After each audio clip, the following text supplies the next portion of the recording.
영희야, 내가 정말 사랑한 사람은 너뿐이야. 기석의 눈에서 눈물이 흘렀다. 저도 사랑해요. 여보 몇 번이고 결혼할게요. 영희가 그의 손을 꼭 잡았다. 매일 장미를 약속해. 그게 우리 가족의 약속이야. 기석이 천천히 눈을 감았고 그의 손에서 힘이 빠지기 시작했다. 여보, 정말 가시는 거예요? 영희는 마지막까지 그의 손을 놓지 않았다.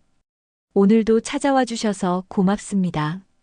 시작 전에 구독과 좋아요로 마음을 남겨주시면 앞으로도 좋은 이야기로 보답드리겠습니다. 서울 외곽의 낡은 주택가에는 아직도 옛 정취가 남아있는 골목길들이 구불구불 이어져 있습니다. 시멘트 담장 사이로 피어난 코스모스가 바람에 흔들리고 오래된 대문들은 세월의 흔적을 고스란히 간직하고 있죠. 이 동네에서 가장 눈에 띄는 건물 중 하나가 바로 은정 플라워라는 작은 꽃집입니다. 꽃집 앞에는 형형색색의 꽃들이 진열되어 있고 달콤한 꽃향기가 골목 전체를 감싸고 있습니다. 매일 오전 10시가 되면 어김없이 나타나는 한 할머니가 있습니다. 77세 김영희 할머니죠. 영희는 키가 작고 마른 체구에 항상 단정하게 빗어넘긴 회색 머리를 하고 있습니다. 그녀의 옷차림은 언제나 깔끔했습니다. 진한 남색 카디건에 회색 치마, 그리고 낡았지만 정성스럽게 닦인 검은 구두를 신고 있었죠. 영희의 얼굴에는 깊은 주름이 패여 있지만 그 속에서 여전히 젊은 시절의 아름다움을 엿볼 수 있었습니다.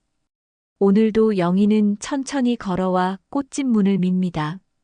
그녀의 걸음걸이는 조심스럽지만 확고했습니다. 마치 매우 중요한 목적지를 향해 가는 사람의 걸음처럼 말이죠. 안녕하세요. 영희의 목소리는 조용하지만 또렷합니다. 나이에 비해 목소리에는 힘이 있었고 예의를 지키는 태도가 몸에 배어 있었습니다. 꽃집 사장 박은정이 고개를 듭니다. 55세인 은정은 이 동네에서 꽃집을 운영한 지 벌써 15년이 되었습니다. 그동안 수많은 손님들을 만나왔죠. 결혼식 꽃다발을 주문하는 신랑 신부, 장례식 화환을 부탁하는 유족들, 연인에게 줄 꽃을 고르는 젊은이들, 집을 꾸미려는 주부들까지. 하지만 영희 할머니만큼 신기한 손님은 없었습니다. 어서 오세요, 할머니. 오늘도 똑같이 드릴까요? 은정의 목소리에는 이미 익숙함이 묻어 있었습니다. 네, 장미 한 송이만 주세요. 영희는 언제나 같은 말을 합니다. 장미 한 송이, 빨간 장미 한 송이. 다른 꽃은 쳐다보지도 않습니다. 꽃집에는 카네이션, 백합, 국화, 거베라 등 다양한 꽃들이 있었지만 영희의 눈에는 오직 빨간 장미만 들어왔습니다. 은정이 가장 예쁜 장미를 골라 하얀 포장지에 정성스럽게 싸줍니다. 영희는 그 모습을 조용히 지켜보며 기다렸습니다. 은정의 손길이 꽃을 다루는 모습을 보면서 영희의 눈에는 묘한 그리움이 스쳤습니다. 감사합니다. 내일 또 올게요. 영희는 정중하게 인사를 하고 꽃집을 나섭니다. 그녀는 장미를 받을 때마다 마치 세상에서 가장 소중한 보물을 받는 것처럼 조심스럽게 품에 안았습니다. 은정은 창문 너머로 영희의 뒷모습을 바라봅니다. 영희는 장미를 소중하게 품에 안고 골목길로 사라져갑니다.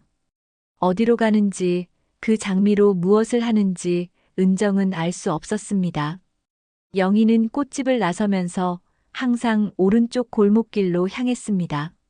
하지만 그 골목길 끝에서 영희는 마치 연기처럼 사라져버렸죠. 처음에는 단순히 꽃을 좋아하는 할머니려니 생각했습니다. 이 동네에는 꽃을 좋아하는 어르신들이 많았거든요. 하지만 3개월, 6개월, 1년이 지나도록 영희는 똑같은 시간에 와서 똑같은 장미 한 송이를 사갔습니다. 비가 와도 눈이 와도 몸이 아파 보여도 빠지는 날이 없었죠. 심지어 태풍이 불던 날에도 영희는 나타났습니다. 그날 은정은 영희에게 오늘은 그냥 가세요. 위험해요라고 말했지만 영희는 괜찮습니다. 오늘도 꼭 필요해요라고 대답했습니다. 정말 신기한 할머니네요.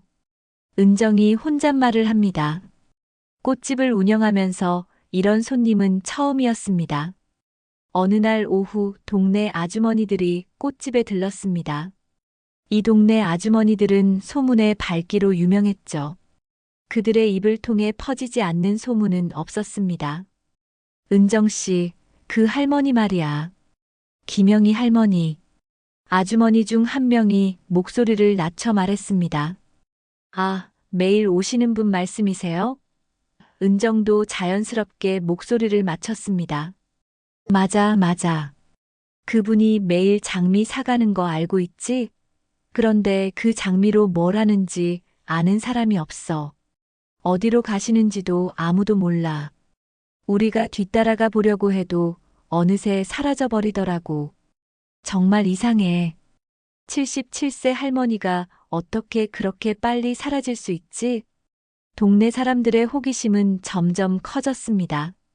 영희는 이 동네에서 태어나 자랐고 결혼해서도 줄곧 이곳에 살았습니다. 모든 사람들이 영희를 알고 있었죠. 영희의 남편은 대학 교수였고 아들은 건설업체를 운영하는 성공한 사업가였습니다. 그런데 최근 1년 동안 영희의 행동은 모두에게 수수께끼였습니다. 혹시 무슨 종교 같은 거 하시나? 요즘 이상한 종교들이 많다던데. 아니면 조상님께 올리는 건가? 하지만 조상님께 장미를, 매일 장미를, 그것도 한 송이씩만? 보통 제사 지낼 때는 국화를 쓰는데. 게다가 제사는 매일 지내는 게 아니잖아. 추측들이 오갔지만 아무도 정확한 답을 알지 못했습니다. 어떤 사람은 영희가 무당이 된 것 같다고 했고 또 어떤 사람은 새로운 종교에 빠진 것 같다고 했습니다.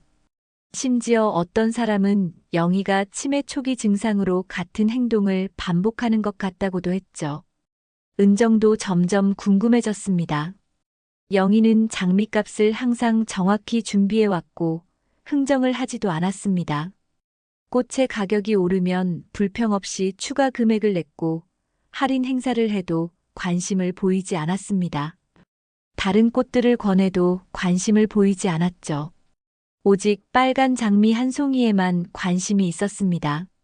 할머니, 혹시 특별한 날이라도 되시나요? 매일 장미를 사시는 이유가. 어느 날 은정이 용기를 내어 물어봤습니다. 영희는 잠깐 멈춰서 은정을 바라봤습니다.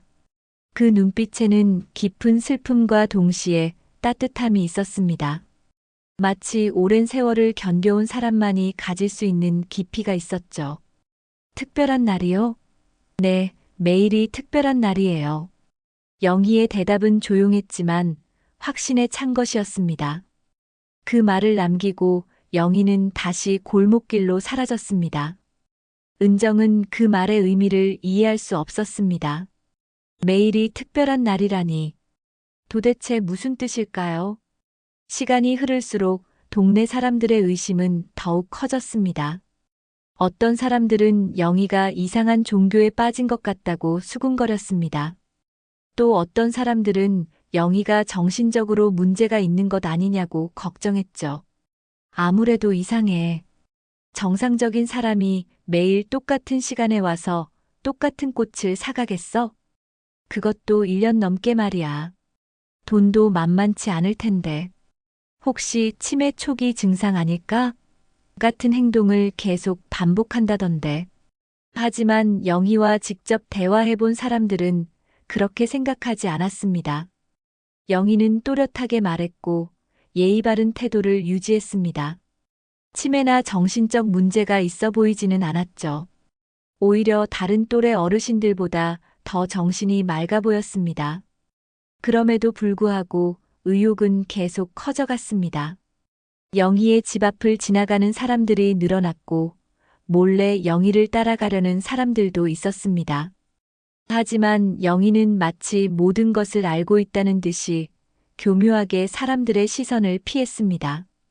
그녀는 골목길의 구석구석을 너무도 잘 알고 있었고 사람들이 따라오는 것을 눈치채면 자연스럽게 다른 길로 빠졌습니다. 은정은 영희에 대한 걱정이 커졌습니다. 동네 사람들의 시선이 곱지 않다는 것을 알 수 있었거든요. 하지만 영희는 여전히 매일 십시에 나타나 장미 한 송이를 사갔습니다. 그 모습은 마치 신성한 의식을 치르는 것 같았습니다. 영희가 꽃집을 나선 지 몇 분 후 은정은 참을 수 없는 호기심에 이끌려 창문 밖을 내다봤습니다. 영희는 평소와 같이 오른쪽 골목길로 향하고 있었죠. 영희의 뒷모습은 여전히 단정했지만 어딘지 모르게 무거워 보였습니다. 마치 큰 짐을 지고 가는 사람처럼 말이죠. 오늘은 꼭 따라가 보겠다는 결심을 한 은정은 서둘러 앞치마를 벗고 꽃집을 나섰습니다. 잠깐만 다녀올게요. 은정은 옆 가게 사장에게 소리치고는 영희를 뒤쫓기 시작했습니다. 마음이 급했지만 들키지 않으려고 조심스럽게 거리를 두었죠. 영희는 생각보다 빠른 걸음으로 좁은 골목길을 지나가고 있었습니다. 77세 할머니의 걸음이라고는 믿기 어려울 정도로 말이죠. 영희의 발걸음에는 목적의식이 있었습니다. 마치 매우 중요한 약속 장소로 향하는 사람의 걸음처럼요. 은정은 숨을 죽이며 뒤따랐지만 점점 따라가기가 힘들어졌습니다. 골목길을 하나 둘 지나면서 은정은 점점 더 궁금해졌습니다. 이 길은 어디로 이어지는 걸까요? 영희는 마치 눈을 감고도 찾아갈 수 있을 것처럼 확신에 찬 걸음을 걷고 있었습니다. 길모퉁이마다 주저하지 않고 방향을 정했고 한 번도 뒤돌아보지 않았죠. 그런데 이상한 일이 벌어졌습니다. 영희가 세 번째 골목길 모퉁이를 돌면서 갑자기 사라져버린 것입니다. 은정이 서둘러 모퉁이를 돌아봤지만 그곳에는 영희의 모습이 없었습니다. 길은 막다른 골목이었고 담장으로 둘러싸여 있어 숨을 수 있는 곳도 마땅치 않았죠. 어떻게 이럴 수가. 은정은 당황했습니다. 분명히 이쪽으로 왔는데 영희는 온데간데 없었습니다. 마치 마술이라도 부린 것처럼 말이죠. 은정은 주변을 꼼꼼히 살펴봤지만 영희를 찾을 수 없었습니다. 담장 너머로 넘어갈 수도 없을 것 같았고 다른 길로 빠져나갈 틈도 없었는데 도대체 어디로 간 걸까요? 며칠 후 동네 부녀회 모임에서 이 이야기가 나왔습니다. 마을회관에 모인 아주머니들은 영희의 이야기로 떠들썩했죠. 부녀회장인 박순자를 비롯해 15명의 아주머니들이 둘러앉아 이야기를 나누고 있었습니다. 나도 어제 따라가 봤는데 정말 신기하더라. 어떻게 그렇게 빨리 사라질 수 있지? 김미숙 아주머니가 고개를 저으며 말했습니다. 우리 남편도 궁금하다고 하더라고. 도대체 뭐 하는 거냐고. 남편이 직접 따라가 보겠다고 하더라. 이웃집 채말순 아주머니가 덧붙였습니다. 혹시 무당짓 하는 거 아니야? 요즘 이상한 사람들이 많다더라. 텔레비전에서 봤는데 무당들이 꽃을 쓰는 의식이 있대. 젊은 주부 한영미가 걱정스러운 표정으로 말했습니다. 의혹은 점점 커져만 갔습니다. 처음에는 단순한 호기심이었던 것이 이제는 의심으로 바뀌고 있었죠. 특히 최근에 이사 온 젊은 주부들은 영희를 이상하게 바라보기 시작했습니다. 그들에게는 전통적인 동네 문화를 이해하기 어려웠고 영희의 행동이 더욱 기이하게 느껴졌습니다. 아이들한테 안 좋은 영향을 미칠 것 같아요. 매일 똑같은 행동을 반복하는 사람을 보면 한영미가 목소리를 낮춰 말했습니다. 맞아요. 우리 아이가 물어보더라고요. 저 할머니는 왜 매일 꽃을 사냐고. 뭐라고 대답해야 할지 모르겠더라고요. 또 다른 젊은 엄마가 동조했습니다. 은정은 이런 이야기들을 들으면서 마음이 불편했습니다. 영희는 아무에게도 피해를 주지 않았는데 사람들이 너무 과도하게 반응하는 것 같았거든요. 하지만 동시에 영희의 행동이 정말 이상하다는 생각도 지울 수 없었습니다. 1년 넘게 매일 같은 시간에 와서 같은 꽃을 사가는 것은 분명 평범하지 않았으니까요. 그러던 어느 날 결정적인 사건이 일어났습니다. 동네 경로당에서 화투를 치던 할머니들이 영희에 대해 이야기하고 있었는데 그중 한 분이 충격적인 말을 했습니다. 75세인 조갑순 할머니였죠. 영희가 그 장미 가지고 뭘 하는지 봤어. 조갑순 할머니의 목소리는 떨리고 있었습니다. 모든 사람들이 화투패를 내려놓고 귀를 쫑긋 세웠습니다. 드디어 영희의 비밀이 밝혀지는 건가요? 어디서 뭘 하던데요? 옆자리 할머니가 급하게 물었습니다. 뒷산 공원 구석진 곳에서 혼자 중얼중얼거리면서 장미를 땅에 묻더라고. 마치 무슨 의식 치르는 것처럼 말이야. 그 모습이 너무 무서워서 숨어서 지켜봤는데 조갑순 할머니는 말을 멈췄습니다. 그래서요? 그 다음에는 뭘 했어요? 장미를 묻고 나서 한참 동안 땅을 바라보며 눈물을 흘리더라고. 그리고 뭔가 말을 하는데 거리가 멀어서 잘 들리지 않았어. 하지만 분명히 누군가와 대화하는 것 같았어. 이 말이 퍼지자 동네는 발칵 뒤집어졌습니다. 영희가 이상한 종교나 미신에 빠져 있다는 소문이 삽시간에 퍼졌죠. 어떤 사람들은 영희가 무당이 되어 동네에 안 좋은 기운을 불러온다고 걱정했습니다. 그런 일을 우리 동네에서 하면 어떡해. 애들한테 안 좋잖아. 박순자 부녀회장이 심각한 표정으로 말했습니다. 누군가 나서서 말려야 하는 거 아니야? 이런 걸 그냥 두면 안 되지. 김미숙 아주머니가 목소리를 높였습니다. 경찰에 신고하는 게 좋을 것 같은데. 공공장소에서 이상한 의식을 치르는 건 문제가 있어. 한영미가 단호하게 말했습니다. 은정은 이런 분위기가 너무 과도하다고 생각했지만 동네 사람들의 의견을 무시할 수도 없었습니다. 게다가 조갑순 할머니의 증언이 너무나 구체적이어서 무시하기 어려웠죠. 결국 부녀회에서 공식적인 결정을 내리기로 했습니다. 우리가 직접 확인해 보자. 그리고 정말 이상한 짓을 하고 있다면 경찰에 신고하는 거야. 박순자 부녀회장이 최종 결론을 내렸습니다. 며칠 후 부녀회 아주머니들이 조를 짜서 영희를 미행하기 시작했습니다. 5명씩 세 조로 나누어 번갈아 가며 영희를 따라가기로 했죠. 하지만 영희는 여전히 교묘하게 사람들을 따돌렸습니다. 마치 자신을 따라오는 사람이 있다는 것을 알고 있는 듯 했죠. 영희는 평소보다 더 복잡한 길을 택했고 더 많은 골목길을 돌아갔습니다. 그러던 중 동네 초등학교에 다니는 김민수라는 아이가 중요한 단서를 제공했습니다. 11살인 민수는 학교에서 돌아오는 길에 우연히 영희를 목격했다고 했습니다. 할머니가 우리 집 뒷산으로 올라가는 걸 봤어요. 그런데 거기는 사람들이 잘 안 가는 곳인데 할머니가 혼자서 위험한 산길을 올라가시더라고요. 민수의 말은 어린아이답지 않게 정확했습니다. 뒷산은 개발이 되지 않은 야산으로 등산로도 제대로 없는 곳이었습니다. 나이 든 사람이 혼자 올라가기에는 위험한 곳이었죠. 특히 영희처럼 77세 고령의 할머니가 매일 그곳을 오르내린다는 것은 믿기 어려운 일이었습니다. 이 정보가 퍼지자 동네 사람들의 의심은 확신으로 바뀌었습니다. 분명히 그 산에서 이상한 일을 하고 있을 거야. 혼자서 산에 올라가서 장미를 묻는다니 정상이 아니야. 우리 동네에 무슨 애군이라도 가져오는 거 아니야? 이런 분위기 속에서 결국 박순자 아주머니가 경찰서에 신고를 했습니다. 저희 동네에 이상한 행동을 하는 할머니가 있어요.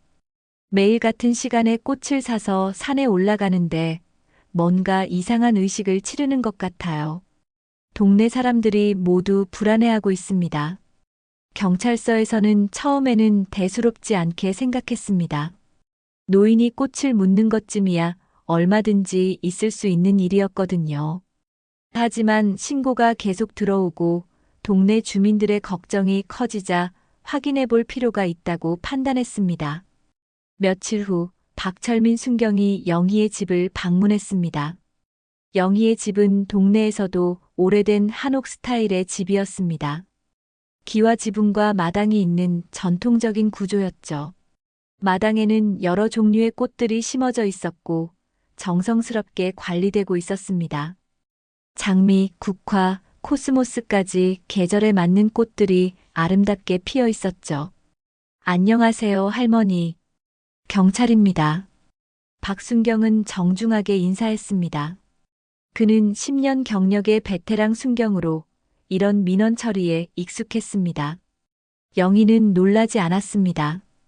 마치 이미 예상하고 있었다는 듯 차분하게 대답했습니다. 어서 오세요. 무슨 일이신가요? 영희의 목소리에는 동요가 없었습니다. 오히려 평온해 보였죠. 동네 분들이 걱정을 하셔서 확인차 왔습니다. 혹시 매일 꽃을 사서 어디 가시는 일이 있으신가요? 박순경은 최대한 부드럽게 물었습니다. 영희는 잠시 침묵했습니다. 그 침묵 속에서 박순경은 영희의 눈에서 깊은 슬픔을 읽을 수 있었습니다. 마치 오랜 세월 간직해온 비밀을 털어놓을까 말까 고민하는 것 같았죠. 네, 매일 장미를 삽니다. 그리고 매일 같은 곳에 갑니다. 영희의 대답은 솔직했습니다. 어디로 가시는지 여쭤봐도 될까요? 박순경이 조심스럽게 물었습니다. 제 남편한테 갑니다. 영희의 대답은 간단했지만 그 속에는 깊은 의미가 담겨 있었습니다. 박순경은 당황했습니다. 영희는 혼자 살고 있는 것으로 알고 있었는데 남편이 있다는 게 무슨 뜻일까요? 남편분이라고 하시면 박순경이 당황스러운 표정으로 재차 물었습니다. 영희는 다시 침묵했습니다. 그리고 한참 후에야 입을 열었습니다. 제 남편입니다. 매일 남편한테 가서 장미를 드리고 있어요. 박순경은 더욱 혼란스러워졌습니다. 영희의 남편은 어디에 있는 걸까요? 동네 사람들은 모두 영희가 혼자 산다고 했는데 이게 무슨 상황일까요? 혹시 남편분이 어디 계신지 박순경이 조심스럽게 물었을 때 영희가 집 안쪽을 가리켰습니다. 안에 계세요. 들어가 보시겠어요? 박순경은 영희를 따라 집 안으로 들어갔습니다. 집 내부는 예상보다 훨씬 깔끔하게 정리되어 있었습니다. 거실 한쪽에는 오래된 가구들이 놓여 있었고 벽에는 젊은 시절 영희와 남편의 사진들이 걸려 있었습니다. 사진 속 남편은 점잖아 보이는 중년 남성으로 안경을 쓰고 있었죠. 영희가 안방으로 안내했습니다. 방문을 열자 박순경은 깜짝 놀랐습니다. 침대에 누워있는 한 노인이 있었거든요. 80세쯤 되어 보이는 남성이었는데 머리카락은 모두 하얗게 새어 있었고 얼굴은 깊게 패여 있었습니다. 여보, 손님이 오셨어요. 영희가 부드럽게 말했습니다.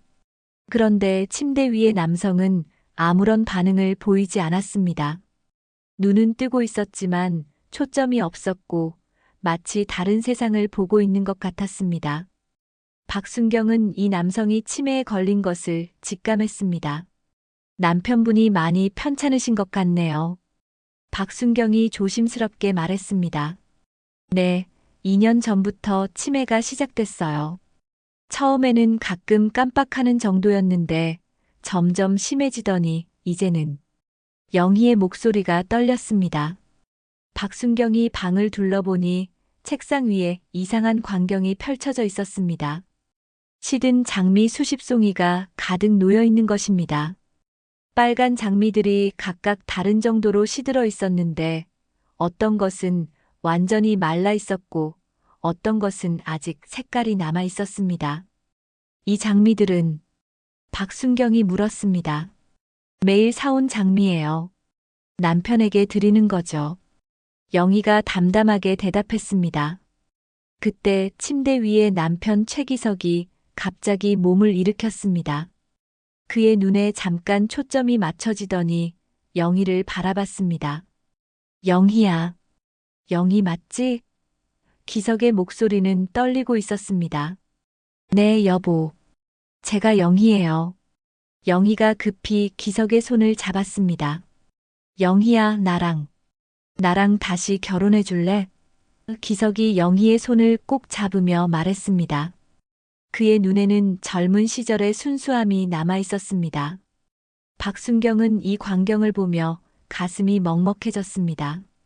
치매에 걸린 남편이 매일 아내에게 청혼을 하고 있었던 것입니다. 그래서 영희가 매일 장미를 사서 오는 거였군요. 네, 여보. 저도 당신과 결혼하고 싶어요.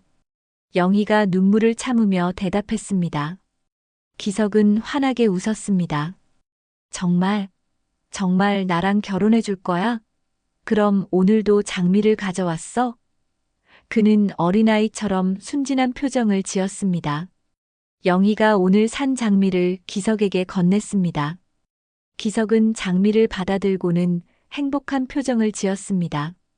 고마워, 영희야. 너는 정말 예쁘다. 우리 결혼하면 매일 장미를 사줄게.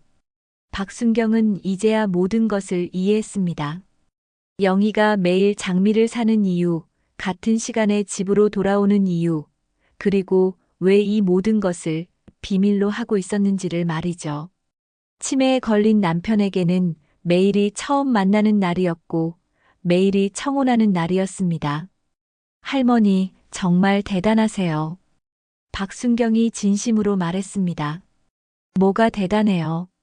그냥 사랑하는 사람이니까 당연한 거죠. 영희가 쓴웃음을 지었습니다. 그런데 갑자기 현관문이 열리는 소리가 났습니다. 누군가 들어오는 것 같았습니다.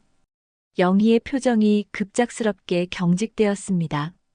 엄마, 또 이상한 짓 하고 있어요? 큰 목소리가 집안에 울려 퍼졌습니다. 곧이어 정장을 입은 중년 남성이 방 안으로 들어왔습니다. 52세인 최동수, 영희의 아들이었습니다. 그는 건설업체를 운영하는 성공한 사업가였지만 지금 그의 얼굴에는 짜증이 가득했습니다. 경찰까지 오셨네요. 우리 어머니가 무슨 잘못을 했나요? 동수가 박순경에게 거친 말투로 물었습니다. 아니에요.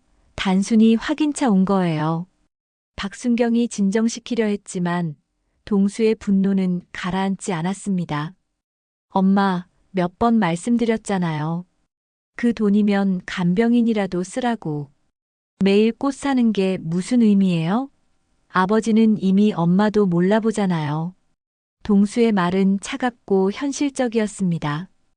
영희는 눈물을 참으며 말했습니다. 너는 모른다. 그이가 평생 지켜온 약속이 뭔지. 무슨 약속이요? 치매 걸린 사람이 무슨 약속을 기억하겠어요? 동수가 비웃듯 말했습니다. 기석이 갑자기 동수를 바라봤습니다. 너는 누구야? 왜 우리 집에 있지? 기석은 자신의 아들도 알아보지 못했습니다.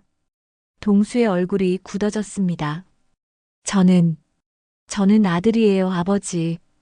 그의 목소리에는 상처가 묻어 있었습니다. 아들, 나한테 아들이 있나? 기석이 고개를 갸웃거렸습니다. 영희야, 우리한테 아들이 있어? 영희가 조용히 대답했습니다. 아니에요, 여보. 우리 둘만 있어요. 동수는 주먹을 꽉 쥐었습니다. 자신의 아버지가 자신을 기억하지 못하는 것도 힘든데 어머니마저 자신의 존재를 부인하는 것 같아 견디기 어려웠습니다. 엄마, 현실을 받아들이세요. 아버지는 이미 예전의 아버지가 아니에요. 그런데 왜 계속 이런 의미 없는 일을 하시는 거예요? 동수의 목소리가 점점 높아졌습니다. 의미 없는 일이라고? 영희의 눈에서 눈물이 흘렀습니다. 내 아버지가 나에게 했던 첫 번째 약속이 뭔지 알아? 매일 장미를 사주겠다는 약속이었어. 결혼하면 매일 장미를 사주겠다고 했었지. 동수는 그런 이야기를 처음 들었습니다. 그게 지금 무슨 상관이에요? 상관없다고. 내 아버지는 40년 동안 그 약속을 지켰어. 단 하루도 빠뜨리지 않고 말이야. 그런데 치매에 걸리고 나서는 그 약속을 잊어버렸지. 그래서 내가 대신 하는 거야. 영희의 목소리는 떨리고 있었지만 확고했습니다. 기석이 갑자기 웃었습니다. 장미, 장미 좋지. 영희야, 우리 결혼하면 매일 장미를 사줄게. 약속해. 영희가 기석의 손을 잡았습니다. 네, 여보. 약속해요. 동수는 이 광경을 보며 복잡한 감정에 휩싸였습니다. 한편으로는 부모님의 사랑이 감동적이었지만 다른 한편으로는 현실적으로 돈이 계속 나가는 것이 부담스러웠습니다. 엄마, 그래도 현실적으로 생각해 보세요. 장미값만 해도 한 달에 얼마인데요. 그 돈으로 아버지 치료비라도 보태시는 게 낫지 않겠어요? 동수가 조금 더 부드럽게 말했습니다. 치료비? 영희가 쓴웃음을 지었습니다. 치매에 무슨 치료가 있다고 그래? 의사도 더 이상 방법이 없다고 했잖아. 박순경은 이 가족의 이야기를 들으며 마음이 무거워졌습니다. 사랑과 현실 사이에서 갈등하는 가족의 모습이었습니다. 동수의 말도 틀리지 않았고 영희의 마음도 이해할 수 있었습니다. 그럼 엄마는 언제까지 이런 식으로 하실 건가요? 아버지가 돌아가실 때까지요? 동수가 냉정하게 물었습니다. 영희는 잠시 침묵했다가 단호하게 대답했습니다. 그래. 그이가 눈을 감는 그날까지 할 거야. 그게 아내의 도리니까. 기석이 다시 영희를 바라봤습니다. 영희야, 너 정말 예쁘다. 나랑 결혼해줘. 그는 매일 같은 말을 반복했지만 그 속에는 변하지 않는 사랑이 있었습니다. 박순경이 나간 후 집안은 무거운 침묵에 빠졌습니다.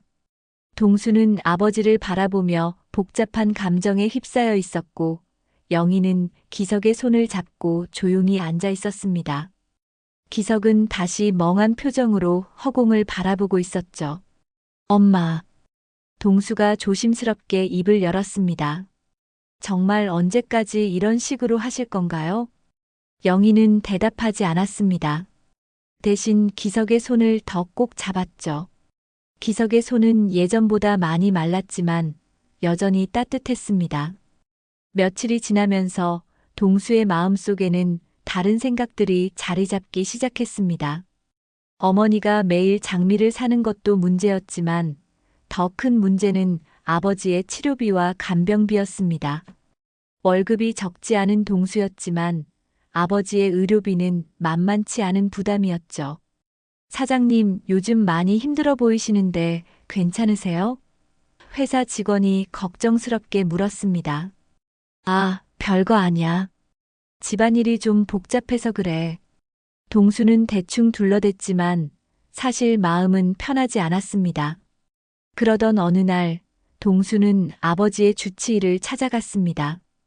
김병 원장은 기석을 20년 넘게 담당해온 의사였습니다. 선생님, 우리 아버지 상태가 어떤가요? 솔직히 말씀해 주세요. 동수가 직설적으로 물었습니다. 김병 원장은 잠시 망설이다가 입을 열었습니다. 동수 씨, 솔직히 말씀드리면 어르신 상태가 많이 안 좋습니다. 치매가 중기를 넘어서고 있어요. 그럼 얼마나 더 버티실 수 있을까요? 글쎄요. 개인차가 있지만 보통 이 정도 상태에서는. 김병 원장이 말을 멈췄습니다. 솔직히 말씀해 주세요. 1년에서 2년 정도로 보입니다. 하지만 이것도 장담할 수는 없어요. 동수는 충격을 받았습니다. 아버지에게 남은 시간이 그리 많지 않다는 것을 처음 알았거든요. 그동안 치매라는 병에만 신경 쓰느라 아버지의 전체적인 건강 상태를 제대로 파악하지 못했던 것입니다. 그럼 지금부터 어떻게 해야 할까요? 최대한 편안하게 지내실 수 있도록 도와드리는 게 최선입니다. 스트레스를 받지 않도록 하시고 가족들의 사랑을 많이 받으시도록 하세요. 병원을 나서면서 동수는 복잡한 심정이었습니다.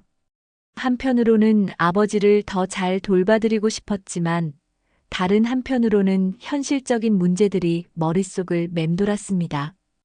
그날 저녁 동수는 어머니와 진지한 대화를 나누기로 했습니다. 아버지가 잠든 후 거실에서 영희와 마주 앉았죠. 엄마, 오늘 병원에 다녀왔어요. 동수가 조심스럽게 말문을 열었습니다. 무슨 일로? 아버지 상태에 대해서 자세히 알아보려고요. 영희의 표정이 굳어졌습니다. 의사가 뭐라고 하던? 동수는 잠시 망설이다가 사실을 말했습니다. 많이 안 좋다고 하더라고요. 시간이 많이 남지 않았다고 해요. 영희는 아무 말도 하지 않았습니다. 하지만 그녀의 눈에서 눈물이 흘러내렸습니다. 사실 영희도 남편의 상태가 나빠지고 있다는 것을 느끼고 있었거든요. 엄마, 그래서 더욱 현실적으로 생각해야 할 것 같아요. 아버지께 정말 필요한 게 뭔지 말이에요. 동수가 조심스럽게 말했습니다. 무슨 뜻이냐? 매일 장미를 사는 것보다는 아버지 치료비나 영양제, 좋은 음식 같은 걸로 돈을 쓰는 게 어떨까요? 영희는 고개를 저었습니다. 너는 아직도 모르는구나. 뭘 모른다는 거예요? 내 아버지에게 지금 필요한 건 치료비나 영양제가 아니야. 사랑이야. 사랑을 확인하는 거야. 영희의 목소리는 확신에 차 있었습니다. 하지만 엄마 아버지는 이미 뭐, 나를 몰라본다고? 그래도 마음 깊은 곳에서는 느끼고 있어. 사랑받고 있다는 걸 말이야. 동수는 어머니의 말을 이해하기 어려웠습니다. 현실적으로 생각해보면 치매 환자에게 매일 장미를 주는 것이 무슨 의미가 있을까요? 하지만 어머니는 확고했습니다. 며칠 후 동수는 회사에서 큰 스트레스를 받았습니다. 대형 건설 프로젝트가 엎어지면서 회사 재정에 큰 타격이 있었거든요. 평소 같으면 아버지께 조언을 구했을 텐데 이제는 그럴 수도 없었습니다. 사장님, 이번 프로젝트 손실이 상당합니다. 당분간 회사 운영이 쉽지 않을 것 같은데요. 회계 담당자가 걱정스럽게 보고했습니다. 동수는 머리를 감쌌습니다. 회사 상황도 어려운데 집안 상황까지 복잡하니 정말 답답했습니다. 그런 상황에서 어머니가 매일 장미를 사는 것이 더욱 부담스럽게 느껴졌죠. 그날 저녁 동수는 다시 어머니와 대화를 시도했습니다. 이번에는 좀 더 단호하게 말하기로 했습니다. 엄마, 솔직히 말씀드릴게요. 요즘 회사 상황도 어렵고 아버지 치료비도 만만치 않아요. 그런데 매일 장미를 사는 건 정말 부담이에요. 영희는 동수를 바라봤습니다. 그럼 어떻게 하자는 거냐? 일주일에 한 번 아니면 며칠에 한 번 정도로 줄이시면 안 될까요? 아버지도 어차피 매일 처음이라고 하시니까 큰 차이 없을 것 같은데요. 영희는 고개를 저었습니다. 안 돼. 하루라도 빠뜨릴 수 없어. 왜요? 왜 그렇게 고집하세요? 너는 모르니까 그런 말을 하는 거야. 내 아버지가 나에게 한 약속이 얼마나 소중한지 말이야. 동수는 점점 답답해졌습니다. 약속이요? 40년 전 약속을 지금도 지키시겠다고요? 그래. 40년 전이든 400년 전이든 약속은 약속이야. 하지만 엄마 아버지는 이미 그 약속도 기억하지 못하잖아요. 영희의 눈에서 눈물이 흘렀습니다. 기억하지 못한다고 해서 약속이 사라지는 건 아니야. 나라도 기억하고 있어야지. 동수는 어머니의 완고함에 화가 났습니다. 엄마, 너무 감정적으로 생각하시는 거 아닌가요? 좀 더 현실적으로. 현실적이라고? 영희가 목소리를 높였습니다. 내가 말하는 현실이 뭐냐? 돈이냐? 돈이 사랑보다 중요하다는 거냐? 그런 뜻이 아니에요. 하지만 돈이 없으면 아버지를 제대로 돌볼 수도 없잖아요. 돈으로만 사람을 돌보는 게 아니야. 마음으로 돌보는 거지. 부모와 자식 간의 갈등은 점점 깊어져만 갔습니다. 동수는 현실적이고 합리적으로 생각하려 했지만 영희는 감정과 의리를 더 중요하게 여겼습니다. 엄마, 그럼 이렇게 하시죠. 제가 아버지 간병인을 구해드릴게요. 그럼 엄마도 좀 편하시고 아버지도 더 좋은 간병을 받으실 수 있어요. 간병인이 무슨 소용이야? 그 사람이 내 아버지에게 사랑을 줄 수 있어? 사랑은 아니더라도 전문적인 돌봄을 받을 수 있잖아요. 나는 전문적인 돌봄 같은 건 원하지 않아. 그냥 사랑으로 돌보고 싶을 뿐이야. 동수는 더 이상 어머니를 설득할 수 없다는 것을 깨달았습니다. 하지만 동시에 경제적 부담은 계속 커져만 갔습니다. 회사 상황도 나빠지고 있었고 아버지의 의료비도 늘어나고 있었거든요. 그런 상황에서 동수는 한 가지 결정을 내렸습니다. 어머니 몰래 아버지의 재산 관리를 자신이 맡기로 한 것입니다. 아버지가 치매에 걸리기 전에 축적한 재산이 상당했는데 이를 효율적으로 관리해서 치료비와 생활비를 충당하겠다는 생각이었죠. 동수는 법무법인을 찾아가 상담을 받았습니다. 제 아버지가 치매에 걸리신 상황에서 재산 관리를 제가 맡을 수 있는 방법이 있을까요? 성년후견인 제도를 이용하시면 됩니다. 법원에 신청하시면 아버님의 재산을 관리할 수 있는 권한을 받을 수 있어요. 동수는 이 방법을 통해 아버지의 재산을 관리하기로 결심했습니다. 물론 어머니께는 말씀드리지 않기로 했죠. 어차피 이해해 주시지 않을 것 같았으니까요.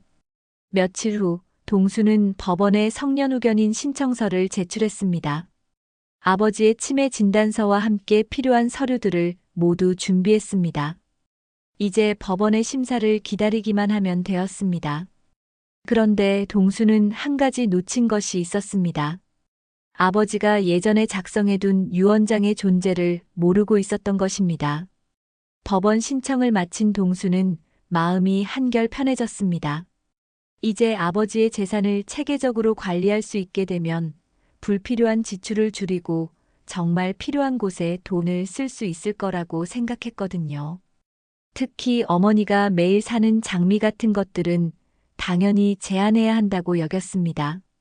며칠 후 동수는 회사 일을 마치고 집에 들렀습니다. 평소보다 일찍 퇴근한 것은 아버지 상태를 확인해 보려는 마음 때문이었죠. 그런데 집에 도착하니 이상한 일이 벌어져 있었습니다. 엄마, 아버지는 어디 계세요? 동수가 집 안을 둘러보며 물었습니다. 잠깐 산책 나가셨어. 영희가 담담하게 대답했습니다. 산책이요? 아버지가 혼자서요? 동수는 깜짝 놀랐습니다. 치매 환자가 혼자 외출하는 것은 매우 위험한 일이었거든요. 아니야, 나랑 같이 나갔다가 잠깐 혼자 계시는 거야. 영희의 대답은 애매했습니다. 동수는 불안해졌습니다.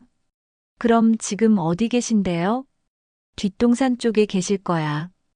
뒷동산요? 거기는 위험하잖아요. 빨리 찾으러 가야죠. 동수가 급하게 일어났습니다. 영희도 사실 걱정이 되었습니다. 기석과 함께 산책을 나갔는데 잠깐 한눈을 판 사이에 기석이 사라져버린 것이었거든요. 영희는 당황해서 주변을 찾아봤지만 기석을 발견할 수 없었습니다.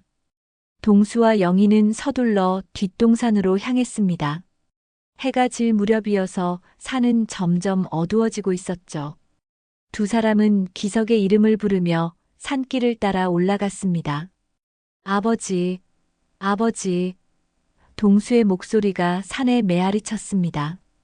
여보, 어디 계세요? 영희도 목이 터져라 소리쳤습니다.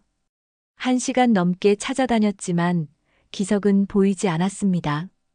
영희는 점점 불안해졌고 동수도 초조해졌습니다. 치매 환자가 밤에 산에서 길을 잃으면 큰일이 날 수 있었거든요. 경찰에 신고해야겠어요. 동수가 휴대폰을 꺼내며 말했습니다. 그때 멀리서 미약한 목소리가 들려왔습니다. 영희야. 두 사람은 그 소리를 따라 이동했습니다. 산 중턱 작은 바위 옆에서 기석을 발견할 수 있었죠. 기석은 넘어져서 다리를 다친 상태였습니다. 여보, 괜찮으세요? 영희가 달려가서 기석을 부축했습니다. 영희야, 미안해. 길을 잃었어. 기석의 목소리는 약했지만 의식은 또렷했습니다. 동수가 기석을 업고 산을 내려왔습니다. 다행히 큰 부상은 아니었지만 발목을 삐끗한 것 같았습니다. 곧바로 병원으로 갔죠. 응급실에서 검사를 받는 동안 의사가 심각한 표정으로 말했습니다. 다행히 골절은 아니지만 어르신 상태가 전반적으로 많이 나빠지셨네요. 혈압도 불안정하고 맥박도 약해요. 그럼 어떻게 해야 하나요? 영희가 걱정스럽게 물었습니다. 앞으로는 절대 혼자 두시면 안 됩니다. 24시간 돌봄이 필요한 상태예요. 그리고 의사가 잠시 망설였습니다. 그리고 뭔가요? 솔직히 말씀드리면 어르신께 남은 시간이 생각보다 많지 않을 수 있습니다. 더 이상 못 알아볼 정도로 악화될 가능성이 높아요. 영희는 충격을 받았습니다. 기석의 상태가 나빠지고 있다는 것은 알고 있었지만 이렇게 빠르게 악화될 줄은 몰랐거든요. 집으로 돌아온 후 기석은 침대에 누웠습니다. 평소보다 훨씬 창백해 보였고 호흡도 가빠 보였습니다. 영희는 기석 곁에 앉아서 그의 손을 잡았습니다. 여보, 괜찮으세요? 영희가 조심스럽게 물었습니다. 기석이 천천히 눈을 떴습니다. 그런데 이상했습니다. 기석의 눈빛이 평소와 달랐거든요. 마치 무언가를 간절히 말하려는 것 같았습니다. 영희야. 기석이 힘겹게 말했습니다. 나 뭔가 중요한 걸 잊고 있는 것 같아. 무엇을 잊고 계시는데요? 너에게 해야 할 말이 있었는데 생각이 안 나.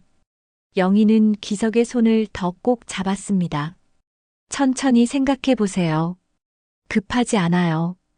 기석은 한참 동안 눈을 감고 있다가 갑자기 벌떡 일어났습니다. 책상 서랍. 무슨 말씀이세요? 책상 서랍에 중요한 게 있어. 영희야, 꼭 찾아봐. 기석은 그 말을 하고 나서 다시 잠에 빠져들었습니다. 영희는 기석의 말이 신경 쓰였지만 치매 환자의 말이니까 대수롭지 않게 여겼습니다. 며칠 후 동수에게 법원으로부터 연락이 왔습니다. 성년후견인 신청이 받아들여졌다는 소식이었죠. 이제 아버지 재산 관리를 제가 할 수 있게 되었습니다. 동수가 영희에게 말했습니다. 무슨 소리냐? 아버지가 치매에 걸리신 상황에서는 누군가 재산을 체계적으로 관리해야 해요. 제가 법적으로 그 권한을 받았어요. 영희는 당황했습니다. 그런 중요한 일을 왜 나한테 말하지 않고 혼자 했어? 어차피 엄마는 이해 못하실 것 같아서요. 이제부터는 불필요한 지출을 줄이고 정말 필요한 곳에만 돈을 써야 해요. 불필요한 지출이라니? 매일 장미 사는 것 같은 거 말이에요. 그런 건 이제 그만두시는 게 좋겠어요. 영희의 얼굴이 굳어졌습니다. 내가 무슨 권리로 그런 말을 하니? 법적 권리로요. 이제 아버지 재산은 제가 관리해요. 영희는 분노했습니다. 아들이 남편의 재산을 빼앗으려 한다고 생각했거든요. 내가 정말 이런 식으로 나올 줄은 몰랐다. 엄마, 오해하지 마세요. 아버지를 위해서 하는 일이에요. 아버지를 위해서라고? 내 아버지가 평생 소중히 여긴 걸 무시하면서 동수는 어머니가 너무 감정적으로 반응한다고 생각했습니다. 엄마, 좀 더 현실적으로 생각하세요. 아버지 상태가 점점 나빠지고 있잖아요. 그날 밤 영희는 잠을 이룰 수 없었습니다. 아들이 남편의 재산을 가져간다는 것도 충격이었지만 매일 장미를 사는 것을 막는다는 것이 더 큰 상처였습니다. 40년 동안 지켜온 약속을 이제 지킬 수 없게 된 것일까요? 그때 기석이 했던 말이 생각났습니다. 책상 서랍에 중요한 게 있다고 했었죠. 영희는 호기심에 이끌려 기석의 책상으로 갔습니다. 서랍을 열어보니 여러 가지 서류들이 들어 있었습니다. 오래된 편지들, 사진들, 그리고 봉투에 담긴 문서가 하나 있었죠. 봉투에는 영희에게라고 쓰여 있었습니다. 영희는 떨리는 손으로 봉투를 열었습니다. 안에는 기석이 손으로 쓴 편지가 들어 있었습니다. 영희야, 이 편지를 읽고 있다면 내가 많이 아프거나 정신이 온전하지 않은 상태일 거야. 미리 이런 상황을 대비해서 써두는 편지다. 영희는 편지를 읽으며 눈물이 났습니다. 남편이 자신의 상태를 예견하고 미리 준비해둔 것이었거든요. 편지는 계속되었습니다. 내가 가장 걱정하는 건 동수가 탐욕에 눈이 멀까 봐서야. 물론 우리 아들이지만 돈 앞에서는 사람이 변하는 법이야. 만약 동수가 나의 뜻을 어기고 너를 힘들게 한다면 이 편지와 함께 들어있는 진짜 유언장을 확인해봐. 영희는 편지를 다 읽고 나서 봉투를 다시 확인했습니다. 정말로 유언장이 들어있었습니다. 그리고 그 내용은 충격적이었습니다. 영희는 떨리는 손으로 유언장을 펼쳤습니다. 기석이 직접 쓴 글씨로 정성스럽게 작성된 문서였죠. 날짜를 보니 3년 전 치매 진단을 받기 직전에 작성한 것 같았습니다. 나 최기석은 정신이 온전할 때 이 유언장을 작성한다. 만약 내가 병으로 인해 정상적인 판단을 할 수 없게 될 경우 다음과 같이 재산을 처분하고자 한다. 영희는 숨을 멈추고 다음 내용을 읽었습니다. 첫째, 나의 모든 재산은 아내 김영희에게 상속한다. 둘째, 만약 아들 최동수가 어머니를 잘 모시고 아버지의 뜻을 따른다면 재산의 절반을 물려받는다.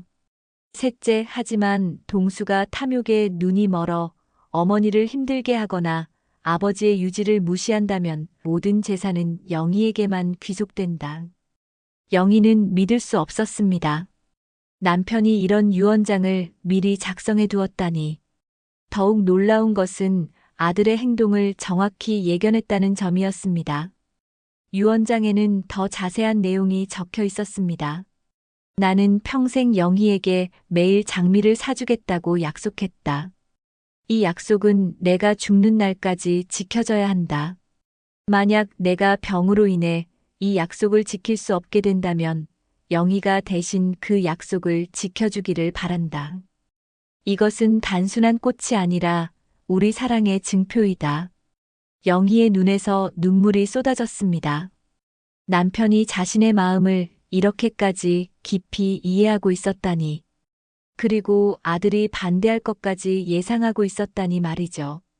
동수야, 이 글을 읽게 된다면 너는 이미 아버지의 뜻을 거스른 것이다. 돈보다 중요한 것이 사랑이라는 걸 깨닫기를 바란다. 아직 늦지 않았으니 어머니께 사죄하고 다시 시작하거라. 영희는 유언장을 가슴에 꼭 안았습니다. 남편이 살아있을 때 하지 못한 말들이 모두 이 종이에 담겨 있었습니다. 그는 정말로 자신을 사랑했고 그 사랑이 치매라는 병을 넘어서까지 이어지기를 바랐던 것입니다. 다음 날 아침 동수가 집에 왔습니다. 어제부터 아버지 통장 관리를 시작하겠다고 연락했었거든요.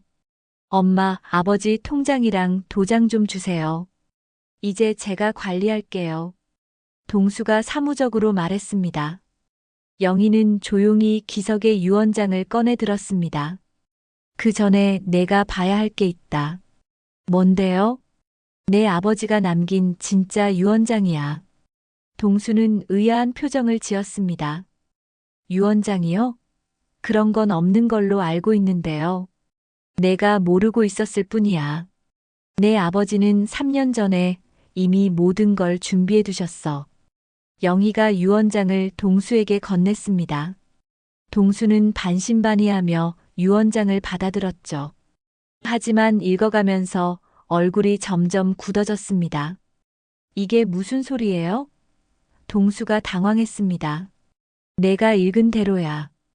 내 아버지는 이미 내 행동을 예견하고 계셨어. 하지만 저는 아버지를 위해서 한 일인데요. 아버지를 위해서라고 정말 그렇게 생각하니? 영희의 목소리에는 실망이 묻어 있었습니다. 동수는 유언장을 다시 읽어봤습니다. 아버지의 글씨가 분명했고 날짜도 명확했습니다. 법적으로도 유효한 문서인 것 같았죠. 그럼 제가 성년후견인으로 받은 권한은 어떻게 되는 거예요? 그건 내가 알아서 해라. 하지만 이 유언장이 있는 한 내가 마음대로 할 수는 없을 거야. 동수는 혼란에 빠졌습니다. 자신이 아버지를 위해 한 일이라고 생각했는데 정작 아버지는 자신을 믿지 않았던 것입니다. 더욱이 모든 재산을 어머니에게 주겠다는 내용까지 있었죠. 엄마, 정말 저를 이렇게 생각하세요? 저도 아버지 아들인데. 아들이면 아버지 뜻을 따라야지. 돈에만 눈이 멀어서 어떻게 하니?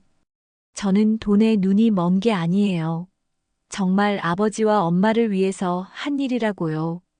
영희는 고개를 저었습니다. 그렇게 생각한다면 오늘부터 내가 장미 사는 걸 막지 마라. 그리고 내 아버지 곁에서 더 많은 시간을 보내라. 동수는 갈등했습니다. 한편으로는 어머니 말씀이 맞다고 생각했지만 다른 한편으로는 현실적인 문제들이 여전히 남아 있었습니다. 회사 상황도 어려웠고 아버지 치료비도 만만치 않았거든요. 며칠 후 동수는 변호사를 찾아갔습니다. 아버지의 유언장이 정말 유효한지 확인해 보고 싶었습니다. 이 유언장은 법적으로 유효합니다. 변호사가 단언했습니다. 자필로 작성되었고 날짜와 서명이 모두 명확하네요.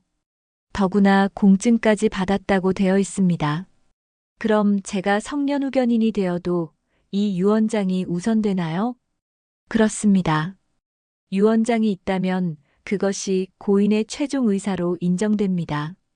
동수는 절망했습니다. 자신이 아버지를 위해 한다고 생각했던 모든 일들이 물거품이 되어버린 것입니다. 그날 저녁 동수는 아버지 병실을 찾았습니다. 기석은 침대에 누워 천장을 바라보고 있었습니다. 동수가 다가가자 기석이 고개를 돌렸죠. 너는 누구지? 기석이 물었습니다. 저는 아들이에요, 아버지. 동수예요. 기석은 한참 동안 동수를 바라봤습니다. 동수. 동수라고 했나? 어디서 많이 본 것 같은데. 동수의 가슴이 아팠습니다. 아버지가 자신을 기억하지 못한다는 것은 알고 있었지만 직접 경험하니 더욱 괴로웠습니다. 아버지, 저 때문에 걱정 많으셨죠? 죄송해요. 동수가 진심으로 사과했습니다. 걱정? 무슨 걱정? 기석이 고개를 갸웃거렸습니다. 제가 아버지 뜻을 잘못 이해했어요. 이제 알겠어요. 기석은 여전히 이해하지 못하는 표정이었습니다. 하지만 갑자기 표정이 밝아졌습니다. 아, 그런데 영희 봤어? 우리 영희 어디 갔지? 기석이 주변을 둘러봤습니다. 엄마는 곧 오실 거예요. 영희가 오면 말해줘. 내가 정말 사랑한다고. 그리고 매일 장미를 사주겠다고 약속했다고 말해줘. 동수는 그제야 아버지의 마음을 이해했습니다. 치매에 걸려도 기억을 잃어도 아버지의 마음 속에는 여전히 어머니에 대한 사랑만이 남아 있었던 것입니다. 네, 아버지. 꼭 전해드릴게요. 그때 영희가 병실에 들어왔습니다. 손에는 빨간 장미 한 송이를 들고 있었죠. 여보, 오늘도 장미 가져왔어요. 영희가 다정하게 말했습니다. 기석의 얼굴이 환해졌습니다. 영희야, 기다리고 있었어. 나랑 결혼해 줄래? 네, 여보. 언제든지 좋아요. 동수는 이 장면을 보며 눈물이 났습니다. 자신이 얼마나 어리석었는지 깨달았거든요. 사랑은 돈으로 계산할 수 있는 것이 아니었습니다. 아버지와 어머니의 사랑은 치매라는 병마저도 이겨낼 수 있는 강한 것이었죠. 엄마, 죄송해요. 동수가 고개를 숙였습니다. 무슨 소리냐? 제가 잘못 생각했어요.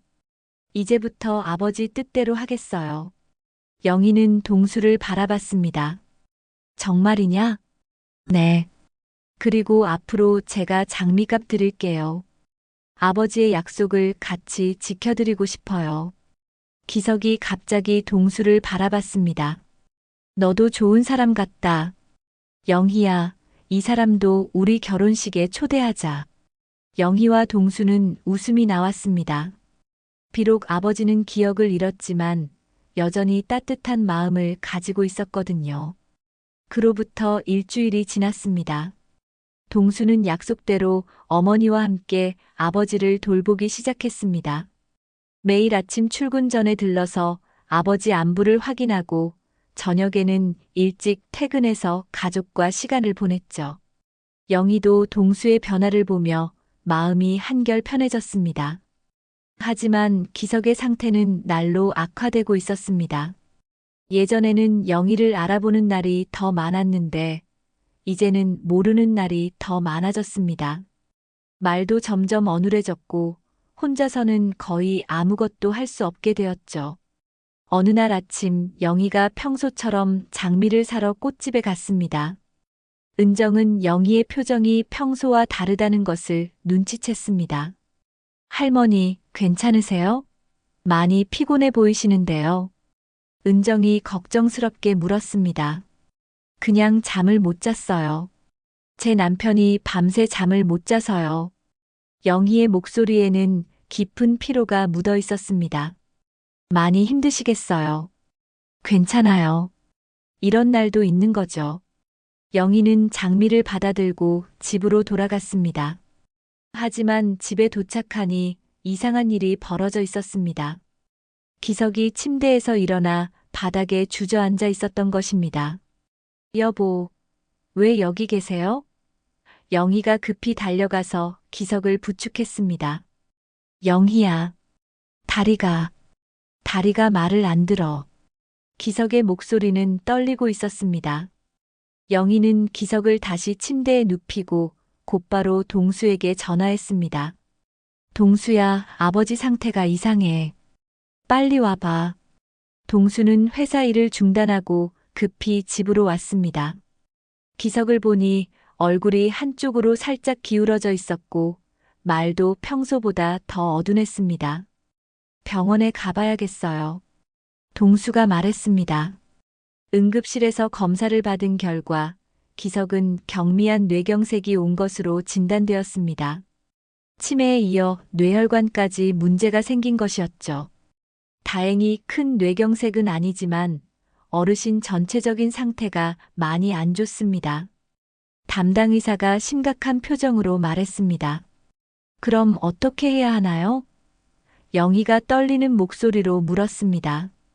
입원 치료를 받으셔야 합니다. 그리고 24시간 관찰이 필요해요. 기석은 그날부터 병원에 입원하게 되었습니다. 중환자실은 아니었지만 일반 병실에서 집중 치료를 받아야 했죠. 영희는 매일 병원에 가서 기석을 돌봤습니다. 입원 사흘째 되는 날 기석의 상태가 갑자기 나빠졌습니다. 의식이 흐려지기 시작했고 호흡도 가빠졌습니다. 의료진은 비상이 걸렸죠. 가족분들 오시라고 연락하세요. 간호사가 급하게 말했습니다. 영희와 동수는 병원으로 달려갔습니다. 기석은 산소 마스크를 쓰고 있었고 여러 가지 의료기기가 연결되어 있었습니다. 여보, 영희가 기석의 손을 잡으며 불렀습니다. 기석이 천천히 눈을 떴습니다. 평소와 다르게 그의 눈빛이 또렷해 보였습니다. 마치 마지막 힘을 다해 정신을 차린 것 같았죠. 영희야. 기석이 힘겹게 말했습니다. 네, 여보. 제가 여기 있어요. 고마워. 정말 고마워. 영희는 눈물이 났습니다. 무슨 소리예요? 제가 더 고마워요. 기석이 영희의 손을 꼭 잡았습니다. 영희야, 나랑 결혼해 줄래? 네, 여보. 몇 번이고 결혼할게요. 기석이 희미하게 웃었습니다. 정말? 그럼 매일 장미를 사줄게. 약속해.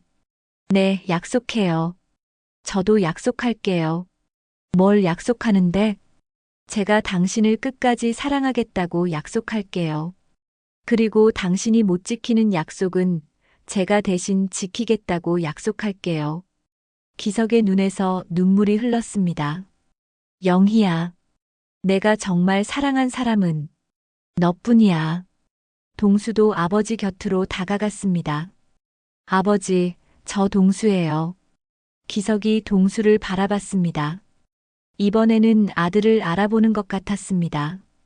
동수야, 너도 왔구나. 네, 아버지. 동수야, 엄마 잘 모셔드려라. 그리고, 네, 아버지. 그리고 장미 약속 지켜라. 그게 우리 가족의 약속이야. 동수는 고개를 끄덕였습니다. 네, 아버지. 꼭 지킬게요. 기석이 다시 영희를 바라봤습니다. 영희야, 오늘도 장미 가져왔어? 영희는 항상 가지고 다니던 장미를 꺼냈습니다. 네, 여보. 여기 있어요. 기석이 장미를 받아들고 향을 맡았습니다. 향이 좋다. 정말 좋아. 매일 가장 좋은 걸로 골라서 가져왔어요. 고마워. 정말 고마워. 영희야, 내가 기억을 잃어도 너만은 잊지 않았어. 저도 알아요, 여보. 내 마음속에는 항상 너만 있었어. 빨간 장미처럼 예쁜 너만 있었어. 영희는 더 이상 눈물을 참을 수 없었습니다. 저도 마찬가지예요. 제 마음속에도 당신만 있어요. 기석이 영희의 손을 더 꼭 잡았습니다. 영희야, 내가 없어도 행복하게 살아야 해. 무슨 소리예요? 당신은 어디 안 가요? 영희야, 사랑해. 정말 사랑해. 저도 사랑해요, 여보. 기석이 천천히 눈을 감았습니다. 그의 손에서 힘이 빠지기 시작했고 호흡이 점점 얕아졌습니다. 여보, 여보. 영희가 기석을 흔들었지만 기석은 대답하지 않았습니다. 의료진이 달려와서 응급처치를 했지만 이미 늦었습니다. 기석의 심장이 멈춘 것입니다. 죄송합니다. 의사가 고개를 숙였습니다. 영희는 기석의 손을 놓지 않았습니다. 여전히 따뜻했지만 더 이상 자신의 손을 잡아주지는 않았죠. 여보, 정말 가시는 거예요? 영희가 조용히 물었습니다. 기석은 평온한 표정으로 잠들어 있었습니다. 마치 오랜 여행을 마치고 집에 돌아온 사람처럼 편안해 보였죠. 동수가 어머니의 어깨를 감쌌습니다. 엄마, 아버지는 행복하게 가셨어요. 그래, 그렇겠지. 영희가 눈물을 닦으며 말했습니다. 영희는 마지막으로 기석에게 장미를 건넸습니다. 여보, 마지막 장미예요. 잘 가세요. 기석의 손에 놓인 빨간 장미가 유난히 아름다워 보였습니다. 마치 40년 동안의 사랑을 상징하는 것처럼 말이죠. 그날 밤 영희는 기석과의 추억을 떠올리며 잠들지 못했습니다. 40년 동안 매일 받았던 장미, 매일 들었던 사랑한다는 말, 그리고 마지막까지 지켜준 약속들이 마음속을 가득 채웠습니다. 동수는 어머니 곁에 앉아 있었습니다. 엄마, 괜찮으세요? 괜찮다. 내 아버지는 마지막까지 사랑을 주고 가셨어. 더 바랄 게 없어. 앞으로 어떻게 하실 거예요? 영희는 잠시 생각했다가 대답했습니다. 계속할 거야. 뭘요? 장미 사는 거. 내 아버지와의 약속을 계속 지킬 거야. 동수는 이해할 수 없었습니다. 하지만 아버지는 이제 돌아가셨다고 해서 약속이 끝나는 건 아니야. 사랑도 끝나는 게 아니고 영희의 말에는 확신이 있었습니다. 죽음조차도 사랑을 끊을 수는 없다는 믿음이 있었죠. 기석의 장례식은 조용하지만 따뜻하게 치러졌습니다. 동네 사람들이 모두 참석했고 기석이 가르쳤던 제자들도 찾아와 마지막 인사를 드렸습니다. 영희는 검은 상복을 입고 있었지만 그녀의 손에는 여전히 빨간 장미 한 송이가 들려 있었습니다. 할머니, 그 장미는? 조문객 중 한 분이 조심스럽게 물었습니다. 남편에게 드리는 마지막 장미예요. 영희가 담담하게 대답했습니다. 장례식장에서 연결식을 마친 후 기석은 뒷산 언덕의 작은 묘지에 안장되었습니다. 도시 외곽의 조용한 곳이었죠. 영희는 기석의 묘비 앞에 무릎을 꿇고 마지막 장미를 놓았습니다. 여보, 이제 여기서 기다리고 계세요. 매일 장미 가져다 드릴게요. 영희가 묘비에 손을 대며 속삭였습니다. 동수는 어머니의 모습을 보며 마음이 복잡했습니다. 아버지가 돌아가신 후에도 장미를 계속 가져다 드리겠다는 어머니의 말을 이해하기 어려웠거든요. 며칠 후 영희는 다시 평소와 같이 오전 10시에 꽃집을 찾았습니다. 은정은 영희를 보고 깜짝 놀랐습니다. 할머니, 벌써 나오셨어요? 좀 더 쉬셔야 하는 거 아닌가요? 은정이 걱정스럽게 말했습니다. 괜찮아요. 오늘도 장미 한 송이 주세요. 영희의 목소리는 평소와 다름없었습니다. 하지만 아직 할 일이 남아 있어요. 약속을 지켜야 하거든요. 은정은 영희에게 가장 예쁜 장미를 골라주었습니다. 영희는 장미를 받아들고 꽃집을 나섰죠. 하지만 이번에는 집으로 가지 않고 뒷산 쪽으로 향했습니다. 기석의 묘지까지는 걸어서 30분 정도 걸렸습니다. 77세 할머니에게는 쉽지 않은 길이었지만 영희는 매일 이 길을 걸었습니다. 비가 와도 눈이 와도 몸이 아파도 빠지는 날이 없었죠.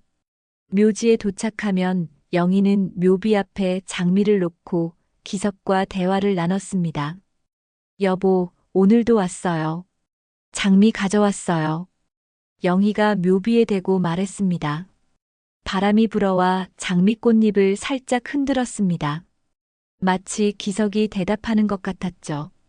어제 동수가 와서 묘지 정리를 해줬어요. 우리 아들이 많이 변했어요. 이제는 당신 마음을 이해하는 것 같아. 영희가 계속 이야기했습니다. 영희는 매일 이런 식으로 기석과 시간을 보냈습니다. 살아있을 때와 다름없이 일상 이야기를 나누고 사랑한다는 말을 전했죠.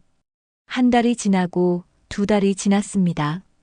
동네 사람들은 처음에는 영희의 행동을 이상하게 생각했지만 점차 이해하게 되었습니다.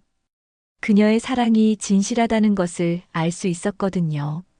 어느 날 은정이 영희에게 물었습니다. 할머니, 힘들지 않으세요? 매일 그 먼 길을 걸어가시는 게 힘들지 않아요. 사랑하는 사람을 만나러 가는 길인데 힘들 리가 있나요? 영희가 미소 지으며 대답했습니다. 이제도 뭐도 없어요. 사랑은 죽음으로 끝나는 게 아니거든요. 은정은 영희의 말에서 깊은 울림을 느꼈습니다. 40년 동안 매일 장미를 받았던 사랑, 그리고 그 사랑을 죽음 이후에도 계속 이어가는 마음이 얼마나 소중한 것인지 알 수 있었죠. 계절이 바뀌어 가을이 왔습니다. 뒷산의 나뭇잎들이 빨갛게 물들기 시작했고 기석의 묘 주변에도 코스모스가 피어났습니다. 영희는 오늘도 장미를 들고 기석을 만나러 갔습니다. 여보, 날씨가 쌀쌀해졌어요. 감기 조심하세요. 영희가 묘비를 쓰다듬으며 말했습니다. 그때 뒤에서 발걸음 소리가 들렸습니다. 동수가 찾아온 것이었죠. 엄마, 여기 계셨네요. 동수가 다가왔습니다. 동수야, 어떻게 여기까지 왔니? 엄마 혼자 다니시는 게 걱정되어서요. 이제부터 제가 모셔다 드릴게요. 영희는 아들의 마음을 읽을 수 있었습니다. 동수도 이제 진정으로 부모의 사랑을 이해하게 된 것이었죠. 고마워, 동수야. 하지만 나는 혼자서도 잘 다닐 수 있어. 알아요. 하지만 아버지도 저희가 함께 하는 걸 좋아하실 거예요. 동수는 자신이 가져온 꽃을 아버지 묘 앞에 놓았습니다. 빨간 장미였습니다. 아버지, 저도 이제 약속을 지키려고 해요. 엄마와 함께 말이에요. 동수가 묘비에 대고 말했습니다. 영희는 아들의 변화를 보며 뿌듯했습니다. 가족의 사랑이 다시 하나로 모이는 것 같았거든요. 그날부터 동수는 주말마다 어머니와 함께 아버지 묘를 찾았습니다. 그리고 평일에는 어머니가 혼자 다니시는 것을 염려해서 택시비를 드렸죠. 엄마, 무리하지 마시고 택시 타고 다니세요. 동수가 봉투를 건네며 말했습니다. 괜찮다. 걸어가는 게 좋아. 그래야 내 아버지를 만나러 가는 마음이 정성스럽거든. 영희는 여전히 매일 걸어서 묘지를 찾았습니다. 그 길이 힘들수록 기석에 대한 사랑이 더 깊어지는 것 같았거든요. 1년이 지났습니다. 영희는 여전히 매일 오전 10시에 꽃집을 찾았고 매일 기석의 묘에 장미를 가져다 놓았습니다. 동네 사람들은 이제 영희의 행동을 당연하게 여겼습니다. 오히려 존경스럽다고 생각하는 사람들이 많아졌죠. 어느 날 새로 이사온 젊은 부부가 은정에게 물었습니다. 매일 꽃을 사가시는 할머니가 계시던데 특별한 이유가 있나요? 네, 돌아가신 남편분께 가져다 드리는 거예요.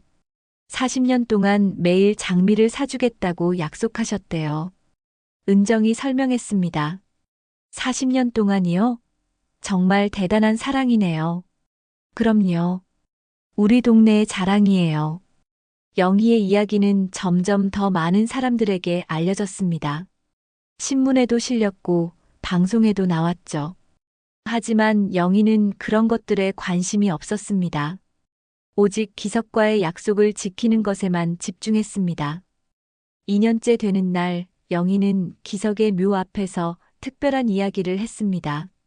여보, 오늘이 당신이 떠난 지 정확히 2년이 되는 날이에요. 2년 동안 하루도 빠지지 않고 장미를 가져왔어요. 약속 지켰죠?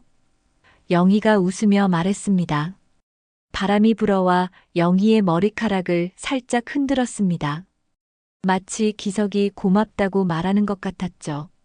사람들은 제가 대단하다고 하는데 전 그렇게 생각하지 않아요. 그냥 사랑하는 사람이니까 당연한 거죠.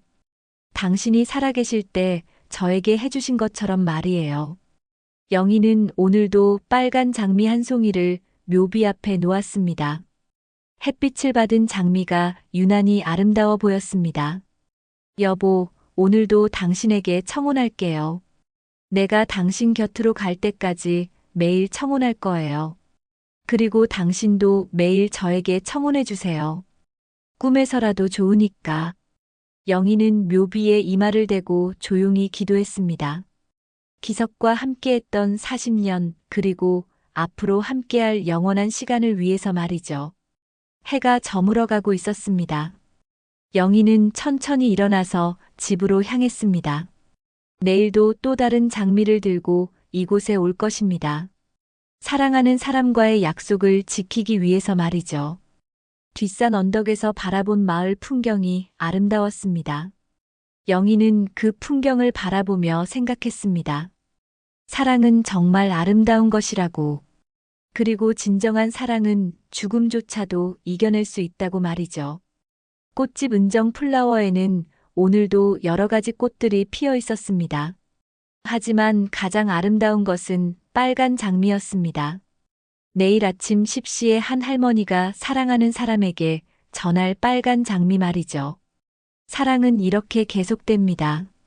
매일 영원히 함께 해주신 시간, 제게는 참 큰 선물이었습니다.